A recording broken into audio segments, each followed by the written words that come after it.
Good news today, नई उम्मीद जगाने वाला हिंदी न्यूज चैनल। नमस्कार, मैं हूं शम्स ताहिर खान और आप देख रहे हैं वारदात। 20 साल तक अमेरिकी फौज ने अफगानिस्तान में जंग लड़ी। 20 साल में अमेरिका ने अफगानिस्तान पर 61 लाख करोड़ रुपए खर्च किए। 20 साल पहले जब अमेरिकी फौज अफगानिस्तान की सरजमीन पर पहुंची थी, तब अफगानिस्तान पर तालिबान का राज था। उसी तालिबान का जिसे खुद अमेरिका ने ही पैदा किया था अपने फायदे के लिए। जानते हैं क्यों? तो पेश है दास्ताने तालिबान। अफगानिस्तान की पहाड़ी और पथरीली जमीन की तपिश ने एक बार फिर पूरी दुनिया को झुलसा दिया है। अफगानिस्तान के करीब 4.25 करोड़ की आबादी के सामने 2021 में 1998 की तस्वीर एक बार फिर जिंदा उठी है।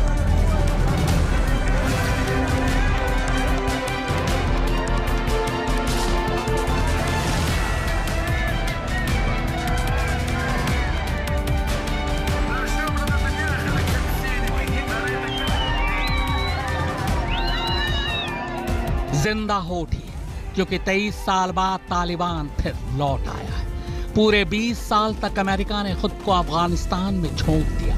इन 20 सालों में लगभग 61 लाख करोड़ रुपए फूंक डाले। इन 20 सालों में करीब 3.5 लाख अफगानी फौज को तैयार करने के दावे किए गए, लेकिन 20 सालों के ये सारे दावे तालिबान ने महज 10 दिनों में ही हवा कर दिए। सिर्फ 70,000 तालिबानी लड़ाके अफगान के 3.5 लाख सैनिकों पर भारी पड़ गए। और इसके साथ ही अफगानिस्तान में 1998 की कहानी 2021 में फिर से दोहरा दी गई। तालिबान लौट आया है।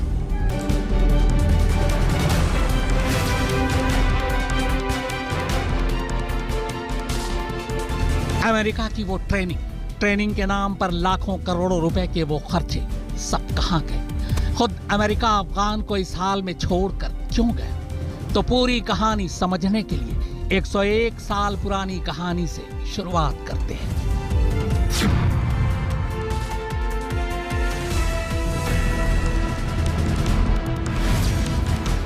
अंग्रेजों की गुलामी से अफगानिस्तान आजाद हो चुका था। आजादी के बाद अफगान में राजशाही शुरू हुई। शाह परिवार की यह राजशाही अगले 54 साल तक चली। अफगान के आखिरी राजा मोहम्मद जहीर शाह 1973 में बीमार पड़े। इलाज के लिए इटली गए, लेकिन उनके इटली जाते ही उन्हीं के सेनापति दाऊद खान ने तख्ता पलट कर दिया और खुद को अफगान का प्रधानमंत्री घोषित कर दिया। दाऊद खान ने अवाम से वादा किया कि वो नया संविधान लाएगा, लेकिन 1977 में दाऊद खान ने संविधान के नाम पर सिंगल पार्टी सिस्टम कायम कर दिया ताकि वही अकेले सत्ता में रह सके। अवाम ने इसका पुरजोर विरोध किया और फिर 1978 में पहली बार अफगानिस्तान में सौर क्रांति के नाम से एक आंदोलन शुरू हो गया। इस क्रांति की अगुवाई की नूर मोहम्मद तारिकी ने। अफगानिस्तान की जनता के समर्थन से आखिरकार क्रांति कामयाब रही और दाऊद खान को कुर्सी छोड़नी पड़ी। अब अफगानिस्तान की सत्ता नूर मोहम्मद तारिकी के हाथों में थी। वो अफगानिस्तान के पहले राष्ट्रपति बने। नूर मोहम्मद तारिकी तब के यूएसएसआर यानी सोवियत संघ के बेहद करीबी माने जाते थे। सोवियत संघ तब एक कम्युनिस्ट देश के तौर पर जाना जाता था जो धर्म को नहीं मानता। सोवियत संघ से दोस्ती के बाद नूर मोहम्मद ने पहली बार अफगानिस्तान का आधुनिकीकरण करना शुरू किया। इसके तहत स्कूल, कॉलेज, कल कारखाने शुरू किए गए और खास तौर पर महिलाओं की आजादी और उनकी तालीम पर जोर दिया गया। इतना ही नहीं, सामाजिक सुधार के नाम पर तारिकी सरकार ने अफगान के अमीरों की जमीन गरीबों में बांटने की मुहिम भी शुरू की। नूर मोहम्मद तारिकी की इस आधुनिकीकरण की कोशिशें और महिलाओं की आजादी अफगान के बहुत से कबीलों को रास नहीं आई। उन्हें यह इस्लाम के खिलाफ लगा और बस इसी के बाद मजहब के नाम पर नूर मोहम्मद तारिकी का विरोध शुरू हो गया।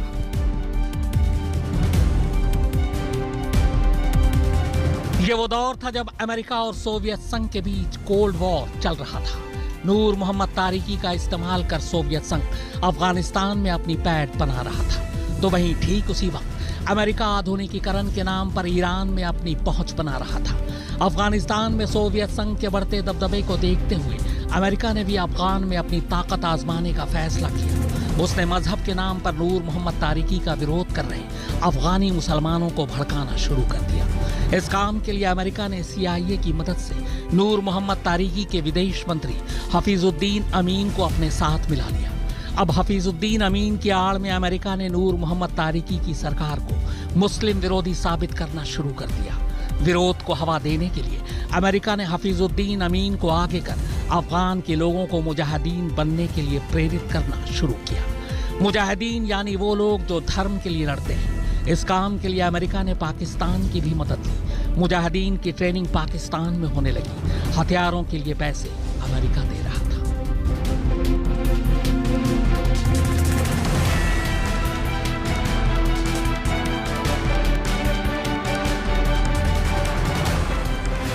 मजहब के नाम पर ही नूर मोहम्मद तारिकी की सरकार को गिराने के लिए अमेरिका ने सऊदी अरब को भी अपने साथ मिला लिया। इसी के बाद सऊदी से बहुत सारे लोग सोवियत संघ और तारिकी सरकार से लड़ने के लिए अफगानिस्तान पहुंच गए और इन्हीं में से एक था ओसामा बिन लादेन। उधर अफगानिस्तान के अंदर अलग अलग कबीलों के लोगों के अलावा बड़ी तादाद में सोवियत संघ और तारिकी सरकार के खिलाफ तालिब यानी छात्रों को भी भड़काया जाने लगा। बहुत से छात्र संगठन भी अब इस मुहिम से जुड़ने लगे। इन्हीं में से एक तालिब यानी छात्र था उमर, जो इस विरोध आंदोलन में सबसे आगे था।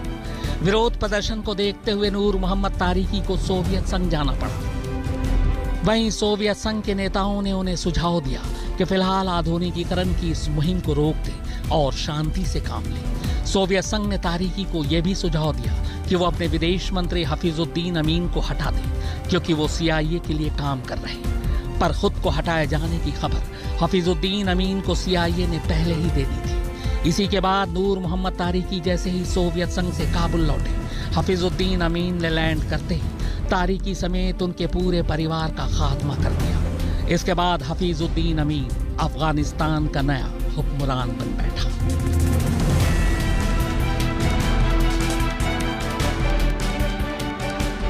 नूर मोहम्मद तारिकी की मौत से गुस्साए सोवियत संघ ने 25 दिसंबर 1989 को अपनी थल सेना के साथ अफगानिस्तान पर हमला बोल दिया। रूसी सेना ने काबुल में घुसकर हफीजुद्दीन अमीन को मार डाला। अफगान पर रूसी हमले के बाद अब अमेरिका को भी मौका मिल चुका था। अमेरिका ने मुजाहिदीनों को हवा दी और उन्हें रूसी सेना के खिलाफ लड़ने को उकसाया। इस काम के लिए अमेरिका ने मुजाहिदीनों को तमाम हथियार, पैसे और यहाँ तक कि मिसाइल तक दिए। रूस ने अफगान पर हमला तो कर दिया था, मगर पहाड़ी और पथरीली इलाके की वजह से रूसी सेना जल्द ही मुसीबत में आ गई। उनके लिए वहां टिकना आसान नहीं था। एयरफोर्स भी उनकी ज्यादा मदद नहीं कर पा रही थी। इधर मुजाहिदीन पूरी ताकत से रूसी सैनिकों से लड़ाई लड़ रहे थे। आखिरकार 10 साल की लंबी लड़ाई के बाद 15 फरवरी 1989 को रूसी सेना अफगान को उसके हाल पर छोड़कर वापस लौट गई। पीछे छोड़ गई एक कठपुतली सरकार।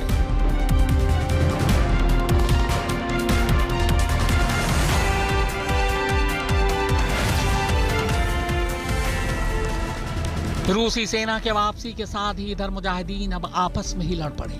मुजाहिदीनों ने अपने अपने इलाकों और अपना अपना गुट बना लिया था। इसकी वजह से पूरे अफगानिस्तान में गृह युद्ध छिड़ गया।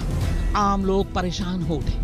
धीरे धीरे गृह युद्ध में छोटे छोटे गुट हारते चले गए और जो विजयी बनकर उभरा वो था अफगानिस्तान के छात्रों का गुट, यानी तालिब।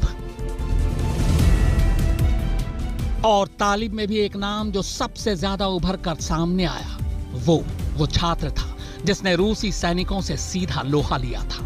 यहां तक कि रूसी सैनिकों के साथ लड़ाई में एक बम धमाके के दौरान उसकी दाहिनी आंख खराब हो गई थी। जो रूसी सैनिकों की वापसी के बाद मैदान जंग से दूर एक मस्जिद में नमाज पढ़ाने लगा था, जिसकी वजह से लोग उसे मुल्ला भी बुलाने लगे थे। ये वही तालिब उमर था जो अब मुल्ला उमर बन चुका था।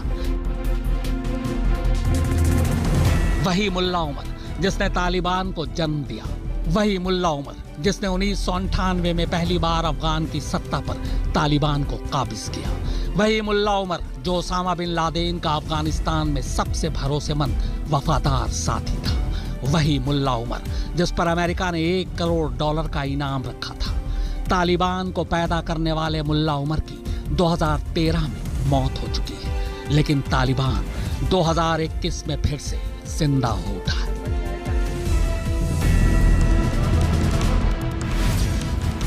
तो कुल मिलाकर कहानी और कहानी की हकीकत यह है कि सोवियत संघ को हराने के लिए अमेरिका ने अफगानिस्तान में पहले मुजाहिदीनों की खेप तैयार की, फिर तालिबान को पैदा किया, फिर उसी तालिबान के खात्मे के लिए करीब 20 साल तक अफगानी पहाड़ी और पथरीली जमीन की खाक छानी, सैकड़ों हजारों सैनिकों को गंवाया, 61 लाख करोड़ रुपए खर्च किए, पर अफसोस ये सब बेकार गए।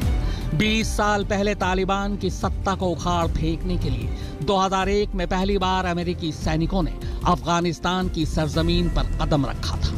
आज 20 साल बाद कुछ हजार अमेरिकी सैनिक अब भी अफगानिस्तान की सरजमीन पर मौजूद हैं और अफगान की उसी सरजमीन पर 20 साल बाद एक बार फिर से तालिबान का कब्जा है। सुब्रतीन बैनर्जी के साथ शम्स ताहिर खान, आज तक। क्या है कि अफगानिस्तान के लोगों में तालिबान को लेकर कितनी दहशत है। हालांकि तालिबान के लोग अब ये कह रहे हैं कि 20 साल पुराना तालिबान अब बदल चुका है। महिलाओं के अधिकार और महिलाओं की सुरक्षा के लिए अब वो वैसा कोई काम नहीं करेंगे जिसकी वजह से दुनिया भर में उनकी बदनामी हुई थी। पर क्या तालिबान सचमुच ऐसा करेगा? 25 साल पहले काबुल की सरजमीन पर तालिबान का ये सबसे खौफनाक चेहरा तब दुनिया ने पहली बार देखा था। काबुल पर कब्जा करने के फौरन बाद तब तालिबान ने अफगानिस्तान के तब के राष्ट्रपति नजीबुल्लाह को सरेआम सूली पर चढ़ा दिया था। ये तस्वीर आज 25 साल बाद भी काबुल के लोगों के जहन में चस्पा है और बस इसी वजह से 20 साल बाद लौटे तालिबान की दहशत काबुल के लोगों को फिर से डरा गई है। 96 से 2001 तक तालिबान ने तब शरिया कानून के नाम पर अफगानिस्तान में जो जुल्म ढाए थे उसकी डरावनी यादों से अब भी लोग डरे हुए हैं। पर सवाल ये कि 20 साल बाद लौटा तालिबान क्या 20 साल पहले के तालिबान से अलग होगा? तो इसका जवाब इस एक तस्वीर में कैद है। यह अफगानिस्तान का एक मशहूर न्यूज चैनल है, टोलो न्यूज। इस चैनल पर इस वक्त न्यूज एंकर के साथ तालिबान का एक बड़ा प्रवक्ता बैठा हुआ है। तालिबान के इस प्रवक्ता का नाम है सुहेल शाहीन। अब आप कहेंगे इस तस्वीर में ऐसी क्या खास बात है? तो जवाब आपके सामने है। तालिबान का एक प्रवक्ता एक न्यूज चैनल पर अफगानिस्तान की एक महिला एंकर के सवालों को जवाब दे रहा है। जी हाँ, महिला एंकर। बस इसीलिए तस्वीर बेहद अहम हो जाती है और शायद ये इशारा भी दे जाती है कि इस बार तालिबान कुछ बदला हुआ है। तालिबान के नेता और प्रवक्ता अब लगातार ये बयान दे रहे हैं कि वो महिलाओं के अधिकारों की हिफाजत करेंगे, पर जहां तक सजा देने के तरीके और शरिया कानून की बात है, तालिबान का रुख फिलहाल इस पर साफ नहीं है। आज तक ब्यूरो। तो वारदात में फिलहाल इतना ही, मगर आज तक पर खबरों का सिलसिला लगातार जारी।